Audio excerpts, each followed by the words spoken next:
अस्सलाम वालेकुम, मैं ठीक हूँ, अल्लाह जी आप सबको भी ठीक रखें। आज है 11 मुहर्रम हराम का दिन। आज भी हमने न्याज़ और सबील का अहतमाम करना है, लेकिन अपने दूसरे घर में।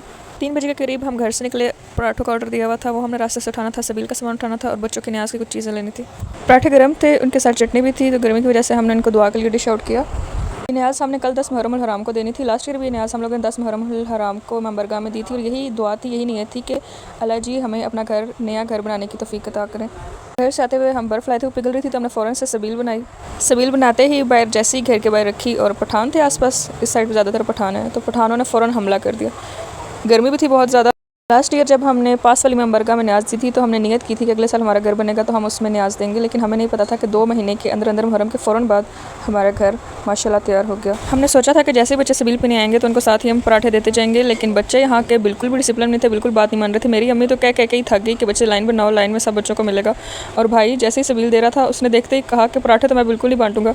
अम्मी कहती है अच्छा फिर मैं बांट देती हूँ। बच्चों ने अम्मी को भी सही तंग किया। न्याज़ और सबील से फारुग होने के बाद साथ ही पप्पा का घर है, हम उधर गए, उधर हमने खुद भी पराठे खाए, चाय पी, उसके साथ ही मगरिब की अज़ान हो गई थी, फिर नमाज़ पढ़ी। कल नानब के घर न्याज़ है, तो यहीं से हम फ़ौरन नानब के घर की तरफ निकल रहे हैं। आज के लिए खुदा हाफिज़।